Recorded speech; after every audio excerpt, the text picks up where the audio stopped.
Hello, আসসালামু আলাইকুম। So আজকের ভিডিওতে আমরা দেখব কিভাবে আমরা পিপ্রাপে পেমেন্ট প্যানেল আমাদের সাবডোমেনে সেট আপ করতে পারি। সো ফার্স্ট অফ অল হচ্ছে আমাদেরকে আমাদের সি প্যানেলে আসতে হবে। তারপর এখান থেকে আমাদেরকে কিছু কনফিগার করতে হবে, অথবা কনফিগার আছে নাকি ওটা চেক করতে হবে। সো কীভাবে?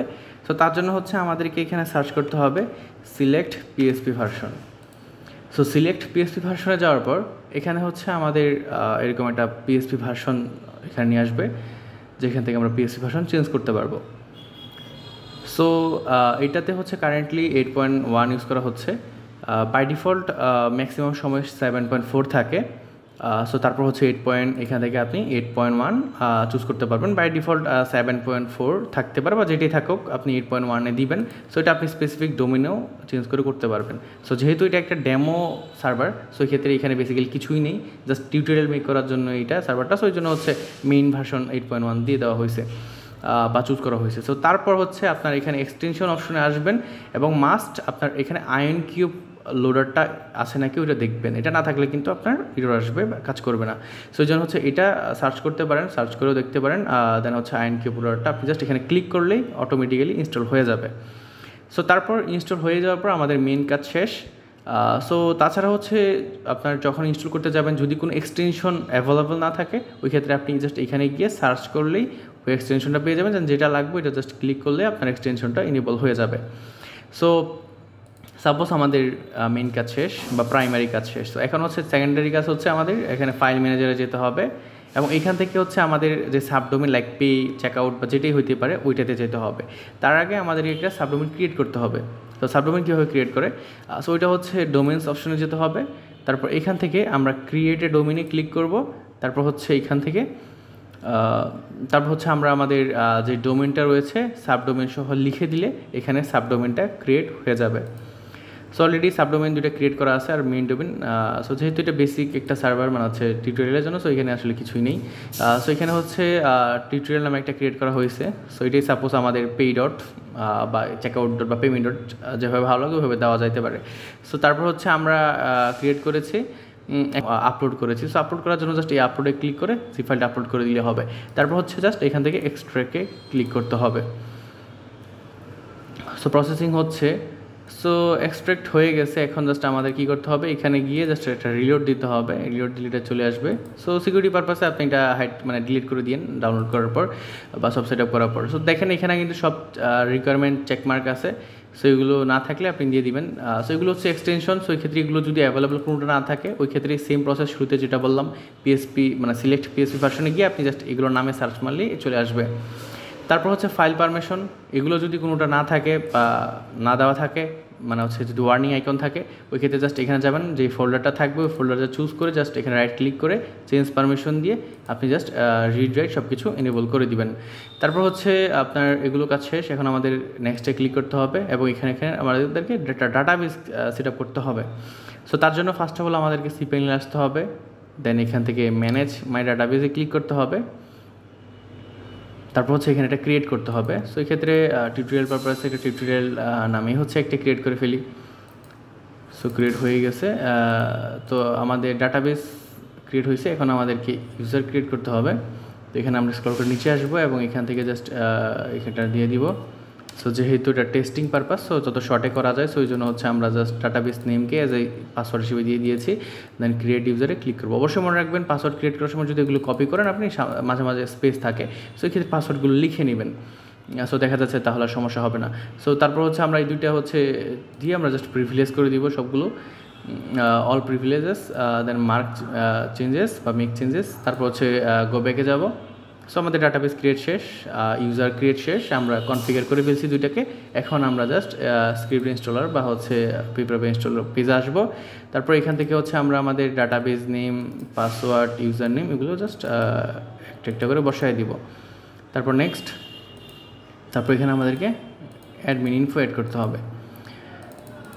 সো এটা যেহেতু একটা টেস্ট পারপাস, সো এই ক্ষেত্রে টেস্টই থাক। তারপর হচ্ছে ইউজার নেমে টেস্ট থাক। সো তারপর হচ্ছে আমরা এটা কপি করব, নেক্সটে ক্লিক করব। একটু ওয়েট করব। হয়ে গেছে, সব কিছু সেট আপ মানে ইনস্টল কমপ্লিটেড। এখন হচ্ছে আমরা লঞ্চ অ্যাপ্লিকেশনে ক্লিক করতে পারবো।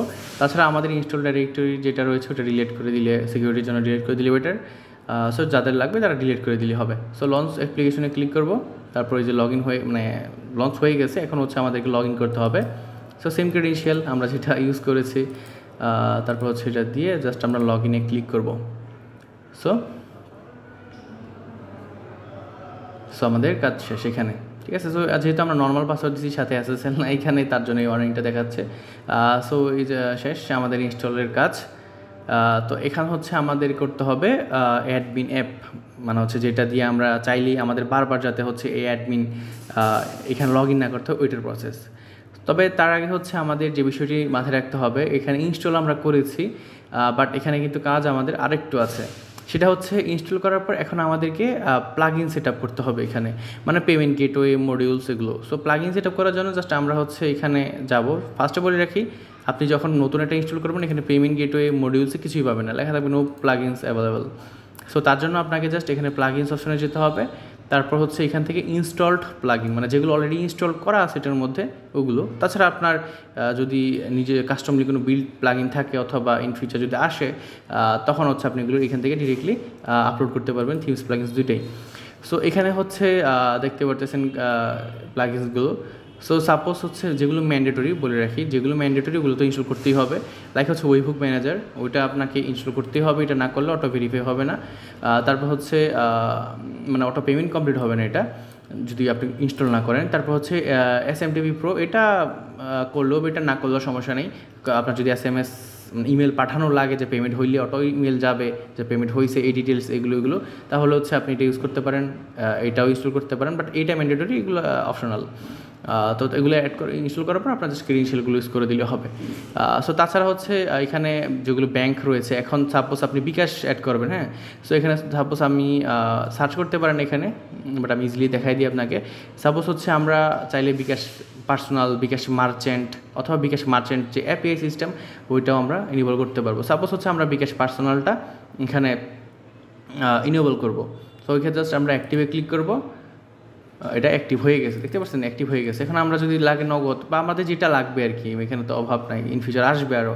সো এই ক্ষেত্রে হচ্ছে এই ভিডিওতে যা দেখাচ্ছে তা না, ইন ফিউচার আরও আসবে। সো এই ক্ষেত্রে আজকে যা দেখাচ্ছে তাই আছে এরকম না, অবশ্যই এটা আপডেট হবে, যেহেতু এটা একটা কমিউনিটি বেসড সিস্টেম। সো এই ক্ষেত্রে হচ্ছে সাপোজ আমরা রকেটও করলাম, অ্যাক্টিভ হয়ে গেছে, এখন অ্যাক্টিভ হয়েছে, ঠিক আছে। সো এখন হচ্ছে আমাদেরকে একটা কাজ করতে হবে, এখানে কিন্তু এখন আসতেছে না, তার জন্য কি করতে হবে, আমাদেরকে এটা রিলোড দিতে হবে। তো রিলোড দিলে আমরা হচ্ছে দেখতে পাচ্ছি যে এখানে প্লাগইন আসছে, যেহেতু এগুলো পেমেন্ট গেটওয়েতে আসছে, আর এগুলো যেহেতু মডিউল, সো ওই জন্য হচ্ছে মডিউল অপশনে আসবে। সো যেগুলো যেরকম হয় ওইরকম অপশনে চলে আসবে। সো তাছাড়া আরেকটা ইনফরমেশন খুবই মানে দরকারি, সেটা হচ্ছে অনেক সময় দেখা যায় যে হচ্ছে আমরা এটা ইনস্টল করলাম, বাট হচ্ছে আমরা অ্যাক্টিভ বাটনে ক্লিক করলে কাজ করে না। সো এটা কেন হয়? এটা হয় হচ্ছে ক্লাউডফেয়ারের জন্য। সো আমরা যারা ক্লাউডফেয়ার ইউজ করি তারা অবশ্যই মাস্ট মনে রাখবেন, এই পিপ্রাপে ইনস্টল করার পর আপনার যদি দেখা যাচ্ছে এখানে আসার পর আপনার অ্যাক্টিভগুলো কাজ করতেছে না, অ্যাক্টিভে ক্লিক করলে কিছুই আসে না, ওই ক্ষেত্রে সিম্পলি আপনি জাস্ট ক্লাউডফেয়ারে যাবেন, তারপর এখান থেকে হচ্ছে আপনি স্পিডে যাবেন, এই সাইডবার থেকে স্পিড, তারপর হচ্ছে এখান থেকে অপটিমাইজ অপশনে যাবেন, তারপর হচ্ছে এখান থেকে যাবেন হচ্ছে কোথায় এখান থেকে কন্টেন্ট অপটিমাইজ, হ্যাঁ কন্টেন্ট অপটিমাইজে আসবেন। কন্টেন্ট অপটিমাইজে আসার পর জাস্ট আপনি এখানে রকেট লোডারটা এখানে অফ করে দিবেন। সো এটা দিলে মানে হচ্ছে কোনো সিকিউরিটি ইস্যু না, জাস্ট এটা হচ্ছে দিলে আপনার হচ্ছে জাভাস্ক্রিপ্ট ডিসেবল করে দিবে না। সো এই জন্য হচ্ছে আপনি জাস্ট এটা ডিসেবল করে রাখবেন, তাহলে হচ্ছে আপনার ওই অ্যাক্টিভ বাটন কাজ করবে বা কোনো ইস্যু হবে না।